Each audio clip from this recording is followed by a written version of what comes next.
This week on the Bioneers, Revolution from the Heart of Nature. So we got this prototype up, the whole Inspiral network starts using it, and then this crazy thing happens where city governments start using it. Conference organizers in India, and all pushing for change in the same general direction, and all embracing tools to enable them to organize themselves to get there.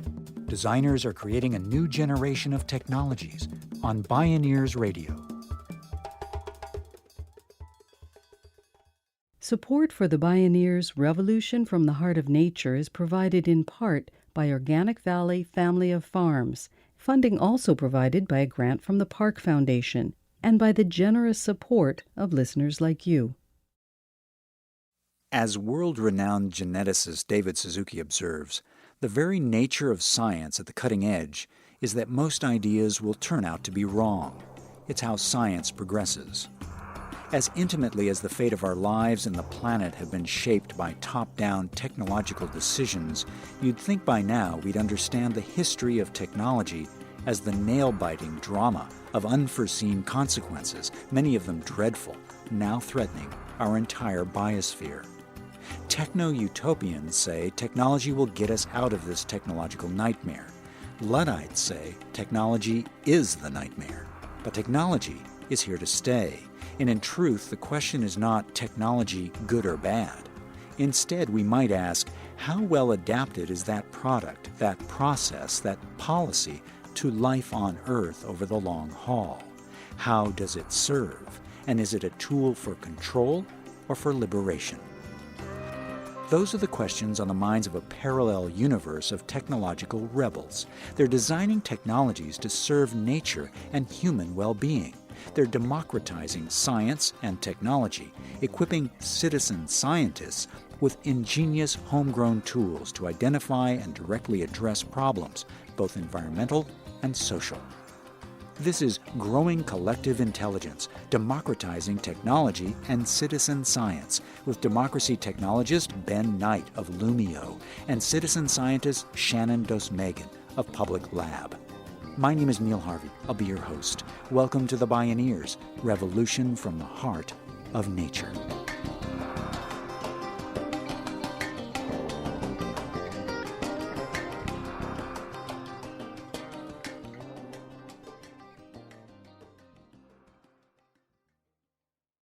And so a group of us came together during Occupy around this idea that there must be a better way of doing things.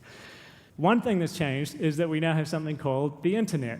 And so, it's this interconnected infrastructure, communications infrastructure, by which so many of us, like literally billions of us now, are more connected than we ever have been in the past. So surely we can figure out some way of using that enormous resource, that communications infrastructure, to figure out how to do collective decision-making in a way that's inclusive and empowering and fast and clear, to break this trade-off between effectiveness and inclusion and have both. Before becoming involved in the Occupy movement, Ben Knight had recently dropped out of an academic career in evolutionary psychology. He'd been pursuing the vexing question of collective intelligence. He was pondering how, as a species, human beings are notable for our ability to accumulate knowledge over centuries and millennia, and at least in theory, therefore become more intelligent as a species.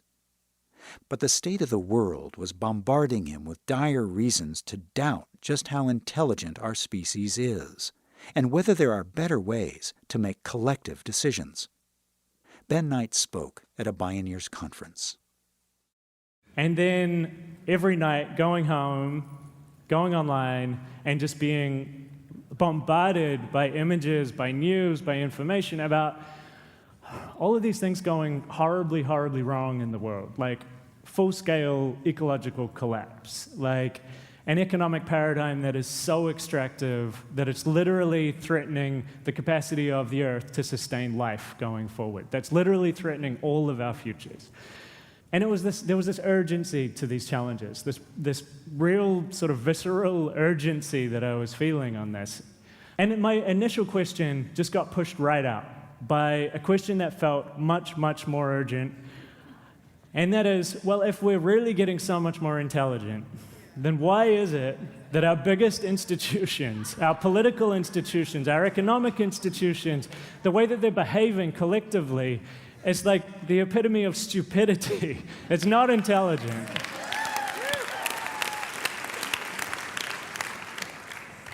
So the work I was doing, the collective intelligence sort of lens, looking at this question, it's kind of not that surprising if you think about the shape of our dominant institutional forms. If you think about the organizational structures that make up the bulk of the institutions in our economic system, in our political system, you centralize the power, you centralize the wealth, you centralize everything right at the top in this tiny number of people. And those people are expected to make decisions on behalf of everyone else. People who are so far removed from the impact of their actions and the actions of the institutions that they have control over, the situation we're in is suddenly not so surprising. Ben Knight became convinced it had to be possible to address the institutional dysfunction propelling the world off the cliff. He resolved to return to his native New Zealand to work in real communities on real problems. He joined the Inspiral Network, a cooperative of social enterprises building appropriate technology solutions to tackle social and environmental challenges. Then, right on cue, a fire-nado of global social movements spontaneously combusted around the world. The first spark caught fire in Tunisia with a democracy movement caused by a food crisis associated with drought, climate change, and extreme inequality. The uprising quickly ignited a mass movement in Egypt's Tahrir Square and exploded into the Arab Spring. Large social movements in Spain and Greece rebelled against the European Union's austerity policies being inflicted on the populace, in sharp contrast to the massive bailouts to the very banks who helped cause the financial crisis. Then Occupy Wall Street fanned the flames, putting the 1% on notice and demanding genuine democracy. Back in New Zealand, Ben Knight was deeply inspired that his hometown of Wellington was one of over 800 Occupy communities joining the protest worldwide. He was elated to see people coming together with a shared sense of unbearable injustice and a commitment to do something about it. Once again, he found himself bombarded by life-changing images. Images of people all over the world mobilizing in huge numbers, coming out in the streets to say, this has got to stop. Like this institutional insanity that's seriously threatening all of our futures, it's got to stop. We've at least got to talk about it, and we've got to talk about it openly and publicly. It was at exactly that time, just by chance, that activists, a bunch of us from the Occupy movement, came into contact with a community called Inspiral. So we're sitting in a park in Civic Square, camping in tents. They're sitting in a co-working space literally 5 minutes away, talking about all of the same things, just using slightly different language and different techniques of getting there.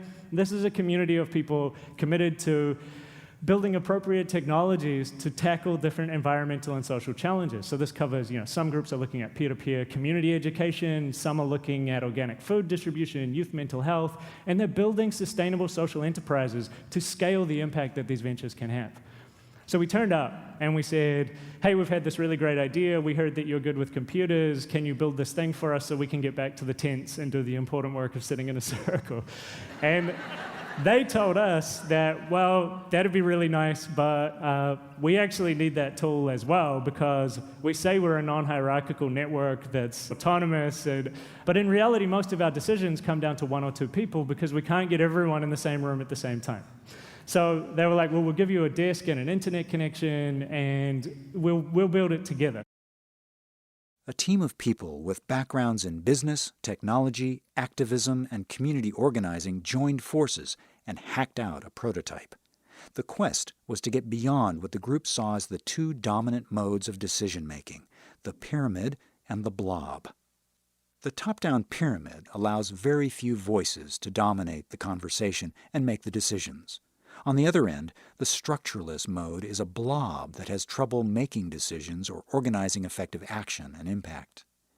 In response, Ben Knight and his fellow activists designed an open-source software tool for democratic organizing.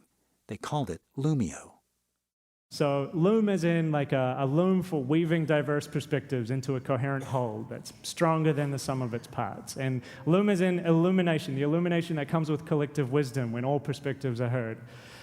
And it's this very simple tool. It's an online space for purpose-driven groups of people to come together, talk something through, build shared understanding just through dialogue, and build agreement around clear courses of action. So to shift from not just mobilization, not discussion, not just discussion, but that through that flow to real-world action. So within a group, anyone can start a discussion. You know, what's the movement's tactics on reducing transport emissions? So the group just talks. They just talk it through. When someone in the group thinks that they've got an idea that might serve a course of action they could propose, anyone can put up a proposal. So a proposal is just like a clear course of action. I think we should do this. What does everyone else think? And so people participate in the decision by clicking one of 4 buttons. And when you make your decision, you give a Twitter-length, short, concise statement explaining why you've made the decision you've made. So there's always a rationale, a reason behind it. And you keep talking. You know, when concerns are raised, you talk them through. And you adapt the proposal to address the concerns. So you're not stuck. You don't get this binary yes-no thing where you're pitted against each other. Groups that use this really well, they build agreement. They address concerns on the way through in the dialogue, and they come to solutions. They come to an agreed course of action that they all get behind.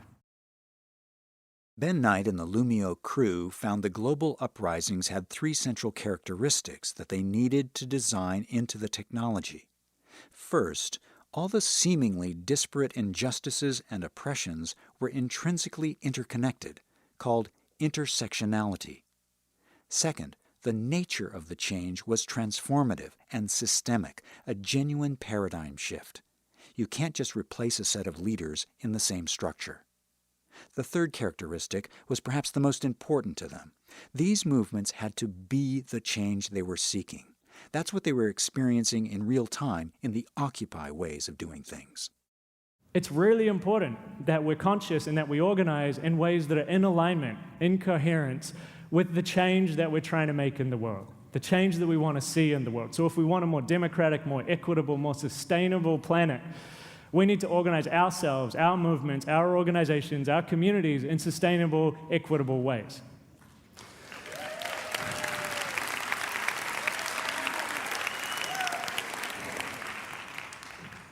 The power of circles was just something that I had no experience in before.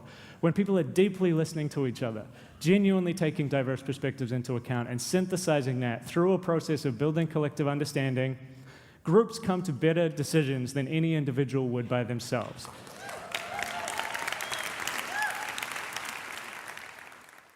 In other words, design Loomio to tap the collective intelligence using a democratizing tool that transcends the stalemate between the pyramid and the blob. So we got this prototype up, the co-working space starts using it, the whole Inspiral network starts using it, some activist groups, environmental groups, and then this crazy thing happens where city councils, city governments start using it. It spreads to conference organizers in India and grocery cooperatives in San Francisco and democratically organized schools and just this amazing network of purpose-driven organizations pushing for change in the same general direction and all embracing tools to enable them to organize themselves to get there. Within 3 years, more than 20,000 groups around the world were using Loomio to make over 30,000 decisions. Hungarian high school and university students and professors used Loomio to organize against the government's proposed education cuts. They made the government back down. Then Loomio took hold in Taiwan. This enormous mobilization of citizens in Taiwan who didn't think that the government's secrecy around a trade deal they were negotiating with China was okay. So 150,000 people surrounded Parliament. They got inside the legislature, the Parliament building. They occupied it for 3 weeks. They got the government to back down and open up transparency around this trade deal they were negotiating.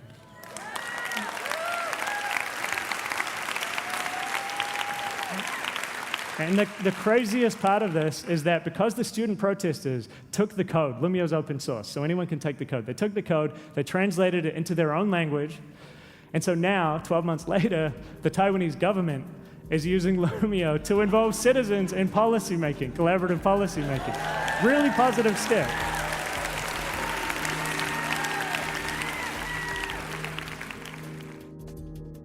Ben Knight and the Loomio Cooperative, spreading democracy by design. As Andrew Kimbrell of the Center for Food Safety has said, technology is legislation.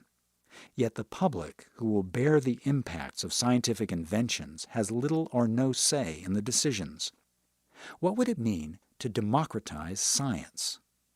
Before science became a profit-driven closed shop run by technocratic elites and powerful institutions, so-called citizen scientists collected and classified data and shared it openly with others who shared their interests. Benjamin Franklin, Charles Darwin, and other explorers open-sourced formidable scientific knowledge from their experiments and research. Today, citizen scientists such as Shannon Dosemagen and her nonprofit Public Lab are reviving that tradition, but with a modern twist, engaging widespread public participation in scientific research, tapping the collective intelligence digitally. We took a look. What we found was that in typical scenarios in citizen science, a scientist would say, I have a question, and I'd like for you, the community members, you, the people that are closest to that area, to go out and provide data for me, without a sense of the scientist then having a responsibility to provide data back in a format that was reusable and able to help people advocate for actionable objectives that they might have. We encourage people to work along the entire research continuum, so identifying what the problem or the issue in your community, your neighborhood might be, to looking at the landscape of tools that might be available to do monitoring, and if they aren't available, make them. So building the hardware tools, creating the software analysis platforms, going out and doing the data collection, processing, interpreting, analyzing data, and then working towards drawing conclusions that will help lead towards actionable goals. Shannon Dosemagen's experience in the so-called chemical corridor of Louisiana prepared her for her work at Public Lab, designing tools that help communities directly affected by environmental harms.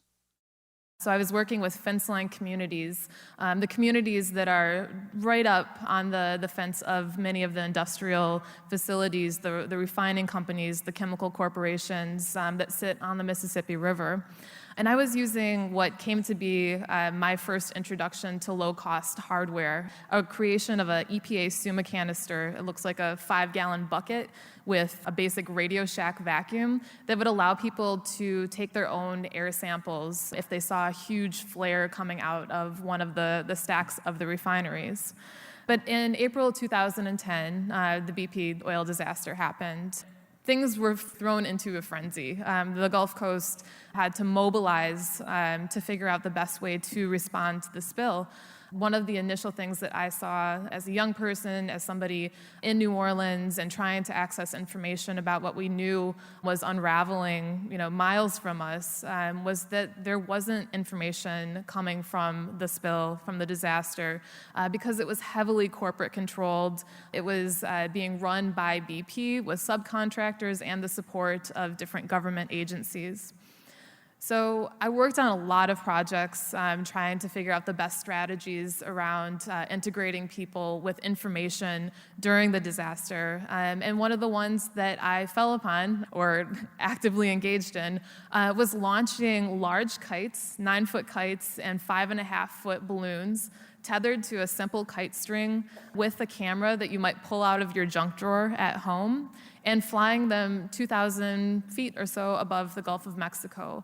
And in doing this, we gave people the power to become engaged and involved, and also to create their own stories and narratives with the number of different pictures that they were able to capture, the maps that they were able to create of the places that were of local importance to them, whether because they were fishing grounds, because there were oyster reefs in the area, or because it was a spill area that was encroaching on a community that they lived in. Public Lab mapped 100 miles of BP's oil slicks, capturing over 100,000 images.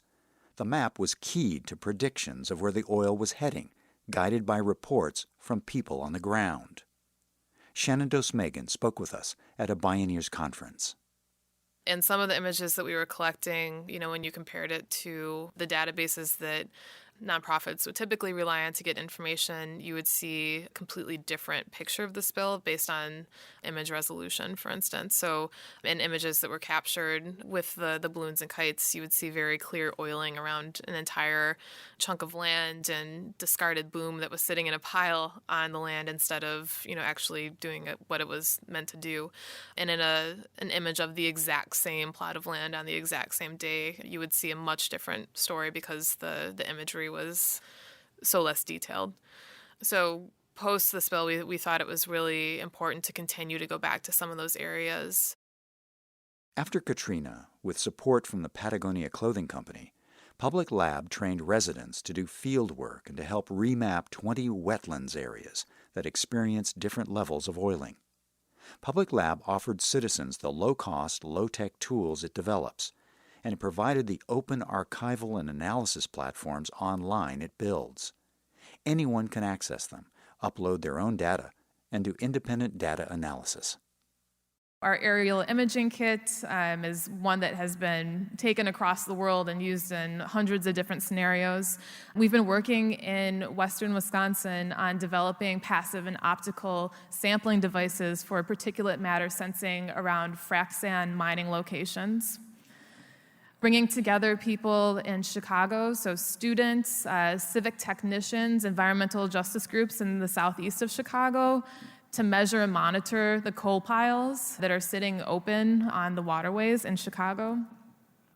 Creating water monitors that can tell the turbidity, the salinity, measure depth, measure conductivity of water. So if there's a leak coming from a mining site or from a site that's being fracked and it's going into water that might affect agriculture land, this is something that people can determine. Public Lab also developed MapKnitter, an open-source tool that allows users to make their own maps with aerial images and share them with others. Public Lab has adopted licenses that protect anyone designing hardware from future users claiming their own proprietary licenses. The shared work can then develop and grow freely, independent of a private profit motive. So this is what we're trying to do at Public Lab, is to recontextualize the way that we create together, to go to the places, to meet people in their spaces, and to work together hand in hand, because the people that technology is being created for are also the ones that are going to be most influenced by the data that's being collected about them. So we have to be incredibly careful to make sure that it's done in a fair and respectful manner. Creating a citizen science that restores the human context and democratizes technology are at the heart of Shannon Dosemagen's work at Public Lab. They're the same principles that inspire Ben Knight. For all of Loomio's successes from activists to governments, for him, the most poignant action unfolded in his New Zealand homeland at the bottom of the world. The Auckland Council planned to cut down 6 ancient trees to expand a road. These Pohutakawa trees have great local cultural significance, especially for the indigenous people who believe the bright red flowers represent the blood of fallen warriors. Enter Inspiral and Loomio. So this group just self-organized. They just mobilized really quickly, these defenders of trees. Then they jumped into Loomio. So they staged protests, they wrote open letters, they staged a media campaign. The trees are still standing. And they're the only trees that I know of that have their own Twitter account.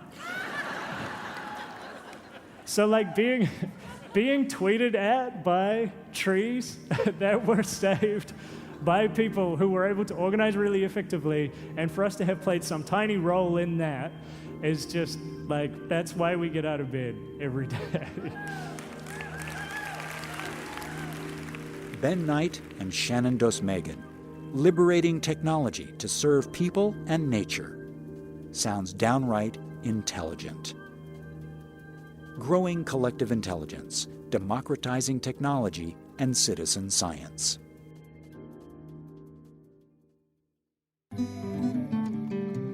You can see and hear more from Shannon, Dosemagen, and Ben Knight, and explore more Bioneers radio programs, podcasts, and videos online at Bioneers.org.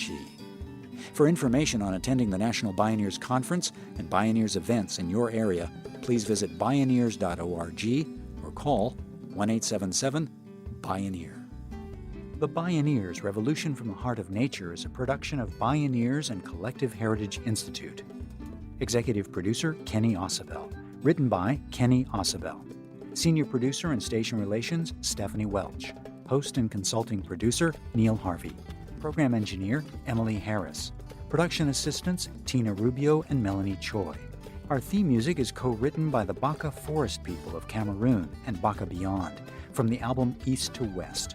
All royalties from Baka compositions and performances go to the Baka Forest People through the charity Global Music Exchange. Find out more at globalmusicexchange.org.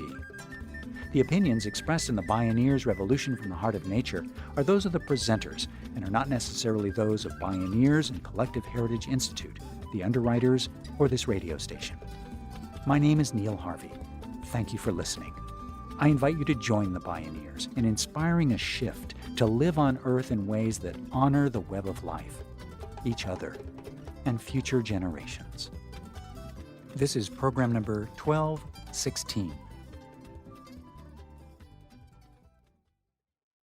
This program was made possible in part by Organic Valley's pasture-raised organic dairy products, bringing the good from our family farmers to your table at organicvalley.coop. Funding also provided by a grant from the Park Foundation, dedicated to heightening public awareness of critical issues, and by the generous support of listeners like you. If you love Bioneers Radio, it's free and easy to support us. Just take a moment to post a review on our podcast on iTunes, Google Play, or wherever you find our show online. You'll be helping other people find and enjoy these incredible thinkers and storytellers. And thank you for helping us out.